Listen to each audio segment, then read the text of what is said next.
नमस्कार।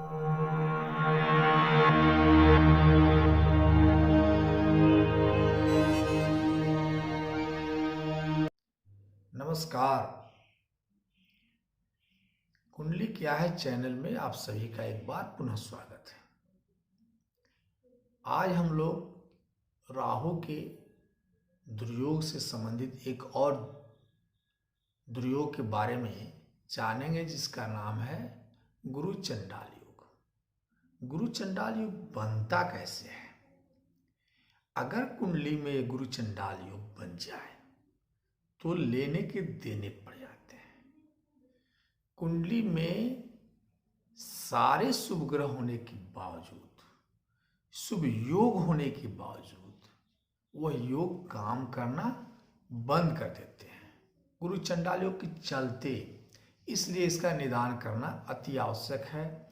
तो विषय पे आने से पहले मैं आप लोगों से एक बात आग्रह करूंगा कि अगर आप लोग मेरे इस वीडियो को देखे हैं या सब देख रहे हैं, अगर सब्सक्राइब नहीं किए हैं तो सब्सक्राइब करें, वीडियो को अंत तक देखें और पसंद आए तो इसे लाइक जरूर करें, शेयर भी करें ताकि आपके अलावा अन्य लोग भी देख सके, जान सके। और कोई समस्या हो तो उसके कमेंट बॉक्स में जाकर के अपने कमेंट कर सकते हैं। गुरु चंडाल योग बनता कैसे है? तो गुरु कौन है? बृहस्पति देव और राहु जब भी कुंडली के किसी भी घर में एक साथ बैठ जाएं, दृष्टि नहीं, क्योंकि राहु का कोई अपना दृष्टि नहीं होता है। जब भी गुरु और राहु किसी भी हाउस में, किसी भी भाव में, किसी भी घर में, कुछ भी कर सकते हैं, में एक साथ बैठ जाएं तो गुरु चंडाल योग बन जाता है। अब गुरु चंडाल योग क्यों कहते हैं इसे? गुरु क्या है? ज्ञान है। और ये राहु क्या है? ये है पाप ग्रह। गुरु शुभ ग्रह है, राहु पाप ग्रह है। गुरु ज्ञान है और राहु क्या है? विच्छेद करने वाले ग्रह है। तो जब ज्ञान और विच्छेदात्मक यानी पाप एक साथ बैठ जाएगा तो राहु क्या करेगा? तो राहु सबसे पहले व्यक्ति के ज्ञान को नष्ट कर देता है, व्यक्ति के ज्ञान को नष्ट कर देता है। यानी अब व्यक्ति जो है, जो भी जातक है जिसके कुंडली में गुरु चंडाल योग बनता है, तो राहु उसके बुद्धि को समाप्त कर देता है, जिसके चलते राहु अपनी शुभता को खो देता है। और जब शुभता को खोएगा तो व्यक्ति क्या करेगा? शुभ कार्य को छोड़ करके अशुभ कार्य को करने लगेगा। व्यक्ति गंदा काम करने लगेगा, अच्छा काम नहीं करेगा, धर्म के प्रति उसकी विश्वास नहीं रहेगी, धर्म से अलग कुसंगतियों की तरफ जाने लगेगा। व्यक्ति का कैरेक्टर सब खराब हो जाएगा। और तो अगर किसी महिला है तो उसकी कैरेक्टर तो खराब होगी ही, उसके दाम्पत्य जीवन में भी नुकसान हो जाता है। इतना ही नहीं, व्यक्ति का चरित्र तो कमजोर जब होता है, इसके अलावा उसकी पाचन तंत्र की में गड़बड़ी आ सकती है, लीवर गड़बड़ी आ सकती है। इसीलिए लोग हेपेटाइटिस बी के भी पेशेंट हो जाते हैं या कैंसर की भी संभावनाएं इसमें इस दुर्योग के बनने से होता है। मतलब ये है कि जिस भाव में ये बैठते हैं उस भाव में को कमी ला देते हैं, उस भाव को डिस्टर्ब कर देते हैं। जैसे गुरु चंडाल योग लग्न में बैठ गए तो कैरेक्टर वो समाप्त करेंगे, दूसरे घर में बैठे तो धन का भी विनाश कर देते हैं, धन को नुकसान करते हैं। अगर गुरु के चंडाल योग सुख भाव में बैठे तो व्यक्ति के सुख को समाप्त कर देता है। कहने का मतलब कि जिस भाव में बैठता है उस भाव में कमी लाता है गुरु चंडाल योग।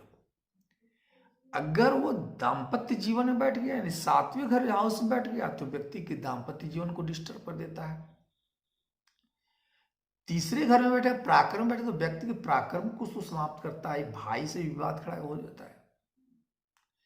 गुरु और राहु जब भी किसी भी हाउस में एक साथ बैठेंगे तो इसका नाम गुरु चंडाल योग इसलिए दिया गया कि ज्ञान की समाप्ति होती है, बुद्धि का समाप्ति होता है, आदमी दुर्बुद्धि की तरफ जाता है। अब एक प्रश्न उठता है कि अगर ये कुंडली में बन जाए, ये दुर्योग बनता है, तो क्या यह हमेशा नुकसान करेगा? देखिए, कोई भी दुर्योग या योग यदि कुंडली में है तो वो समाप्त नहीं तो होता है, लेकिन उसमें कमी होती है। अगर वो योग कारक ग्रह है तो कमियां हो जाती है। जैसे मान लीजिए गुरु और राहु किसी हाउस में बैठ गया, किसी भाव में बैठे हुए एक साथ, गुरु चंडाल योग लग गया। गुरु योग कारक है या राहु योग कारक है उस हाउस में, या दोनों योग कारक है, तो गुरु चंडाल योग तो रहेगा, प्रभाव कम हो जाएंगे। बहुत सारे लोग कह देते हैं कि अब ये योग समाप्त हो गया, ऐसा भी नहीं। और ये भी हो सकता है कि लोग कहेंगे इससे भय भय भी क्रिएट नहीं होगा। अगर ये दोनों एक साथ बैठे हैं और उसमें से कोई भी एक ग्रह योग कारक है या दोनों योग कारक हैं, तो प्रभाव में कमी हो जाएगी, उतना नुकसान करने वाला नहीं होगा। जैसे मान लीजिए कि लग्न में ही मीन लग्न की कुंडली है, धनु लग्न की कुंडली है, उसमें अगर राहु बृहस्पति देव राहु के साथ बैठ गए, तो यहां बृहस्पति देव पंच महापुरुष का सृजन कर देंगे। अब ये कहिए कि गुरु चंडाल योग है, नहीं, बृहस्पति देव अपने उस प्रभाव को डालेंगे जो पंच महापुरुष के अंतर्गत आता है। और अब ये है कि गुरु चंडाल योग का प्रभाव भी नहीं समाप्त होगा, बल्कि अब ये गुरु चंडाल योग का प्रभाव सीमित हो जाएगा। व्यक्ति ज्ञानित होगा। ज्ञान का, चूंकि जब बृहस्पति देव की अपने ही स्वराशि में बैठते हैं तो ज्ञान की वृद्धि तो करते हैं, ज्ञानी होगा। लेकिन अब गुरु चंडाल योग के चलते उसके ज्ञान को सिस्टम में उतनी प्रभाव नहीं मिलेगी, उसको यश नहीं मिलेगा जिस यश का वो हकदार है। मान लीजिए कि उतना ही नहीं, कभी कभी ये होता है कि वो अच्छा काम करते जाएगा और ऐसी गलती कर जाएगा जिसके चलते उसकी अच्छाइयों को वहां समाप्त हो जाती है। ये है, अगर गुरु चंडाल योग में अगर प्रभाव कम भी हुआ तो ये चीज होता है। यानी समझिए कि चंद्रमा में दाग तो लगता ही है। सफेद कपड़ा ले लीजिए, उसमें एक बिंद छींटा भी लग जाए तो काला धब्बा तो दिखेगा। इसलिए अब ये नहीं कर सकते हैं कि हम लोग की गुरु चंडाल योग समाप्त भी हो जाता। हाँ, गुरु चंडाल योग अगर कुंडली में है तो कितना नुकसान करेगा, इसके लिए हम दोनों ग्रहों को ध्यान से देखेंगे। अगर दोनों कुंडली में कोई दोनों में से एक ग्रह योग कारक है तो प्रभाव में कमी होगी। अगर मान लीजिए राहु की डिग्री एकदम समाप्त है और गुरु अच्छे स्थिति में है, गुरु त्रिकोण के स्वामी है, गुरु लग्न के स्वामी है, गुरु स्वराशि में है, गुरु मित्र राशि में बैठे हैं, तो वो गुरु चंडालियों का प्रभाव कम हो जाएगा। अगर राहु अच्छी स्थिति में हो, मान लीजिए कि लग्न की ही हम लोग बात करते हैं, लग्न में ही देखा जाए, लग्न में अगर मेष राशि की मान लीजिए कुंडली है, अगर वहां राहु और गुरुदेव बैठे हैं और मंगल जाकर त्रिकोण में बैठ गए, तो हम लोग पहले भी राहु वाली वीडियो में देख सुने थे या मैं बताया था कि जब भी लग्न का राहु का स्वामी अगर त्रिकोण का स्वामी अगर लग्न में राहु के साथ बैठा है तो योग कारक राहु योग कारक हो जाएंगे। तो यहां राहु उतना नुकसान नहीं करेंगे बल्कि अच्छा फल देंगे। ठीक है, तो हम लोग, लेकिन अब प्रभाव तो कुछ है। तो राहु माने गुरु और चंडाल योग का निदान कैसे है, इस पर हम लोग आते हैं। अगर कुंडली में गुरु राहु चंडाल योग है तो उसके निदान के लिए सबसे पहले हम लोग ये देखेंगे कि क्या दोनों ग्रहों में से कोई ग्रह योग कारक है। तो जब कोई योग कारक है तो जो ग्रह मारक है उसको शांत करने का प्रयास किया जाएगा। अगर मान लीजिए कि दोनों ग्रह मारक हों, तब तो उसमें दोनों की डिग्रियों को देखेंगे कि कौन से ग्रह का प्रभाव ज्यादा है। जिस ग्रह का प्रभाव ज्यादा है उसको हम शांत करेंगे, ऑटोमेटिकली गुरु चंडालियों का जो है प्रभाव समाप्त हो जाएगा। तो समाप्त तो नहीं होगा लेकिन कम हो जाएगा, मैं ये कहा हूं, या समाप्त हो जाएगा। ये ग्रह जब प्रभाव समाप्त हो जाएगा, मान लीजिए राहु के प्रभाव समाप्त हो गए तो चंडालियों समाप्त हो गया, काम नहीं करेगा, समाप्त तो नहीं होगा, काम नहीं करेगा। तो ये चीज है। अगर दोनों योग कारक हैं, दोनों अच्छे फल देने वाले हैं, तब तो आप ये समझिए कि गुरु चंडाल योग आपके लिए वरदान बनकर आया है।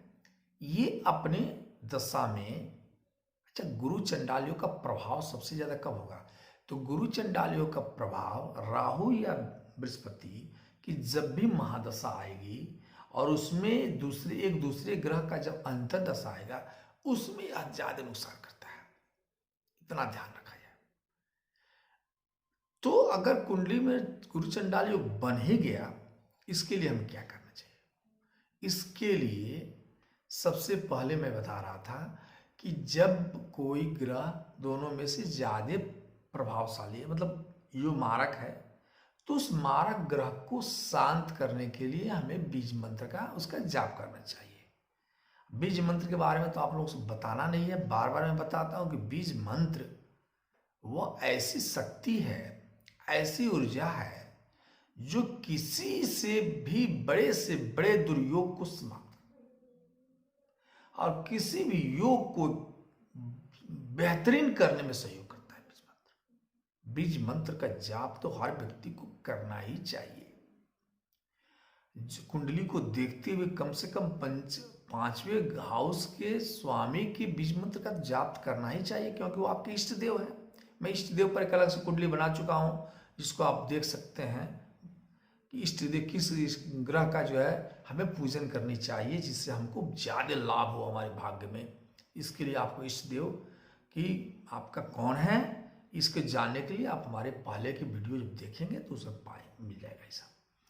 तो कहने का मतलब बीज मंत्र का जाप करें, जैसे ओम राम राहवे नमः, बीज मंत्र राहु का है, और गुरुदेव का जो है तो जानते ही हैं, तो इनकी जाप करें। और अगर दोनों ग्रह मारक हैं, तब दोनों में से जो डिग्री देखेंगे किसकी प्रभाव ज्यादा है, उस ग्रह को शांत करेंगे, उसके बीज मंत्र का जाप करेंगे। इन दोनों के बाद भी अगर समझ में नहीं आती है कि हम किसे की जाप करें, तो फिर भगवान शिव के शरण में चले जाएंगे। भगवान शिव के किसी भी मंदिर में हर बृहस्पतिवार के दिन जा करके उन्हें अभिषेक करें। अभिषेक किस चीज से करें? तो आप जल से भी कर सकते हैं, दूध मिल जाए तो और बेटर, गन्ने का रस मिल जाए सबसे बढ़िया से अभिषेक आप करें, सर्टेनली लाभ होता है। मैं बहुत लोगों को लाभ होते हुए देखा हूं, इसलिए मैं कह रहा हूं आपसे।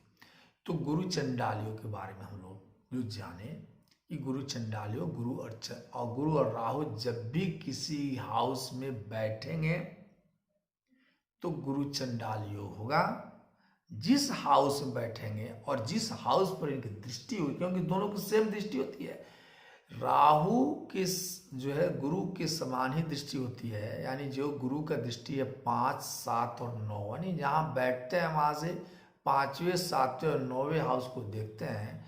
तो जिस हाउस में बैठेंगे उसको तो डिस्टर्ब करेंगे ही, जहां जहां इनकी दृष्टि पड़ेगी उसको भी उस भाव को भी कमी लाते हैं। इसलिए मैं जो जानता हूं उसके अनुसार हमने आपको बता दिया कि गुरु चंडाल योग क्या है, कैसे इसका निदान किया जाए। अगर आपको वीडियो पसंद आई हो तो आप इसे लाइक करें और सब्सक्राइब करने के लिए मैं तो कहा ही हूं, और शेयर भी करें। फिर नेक्स्ट वीडियो में हम लोग मिलेंगे। नमस्कार।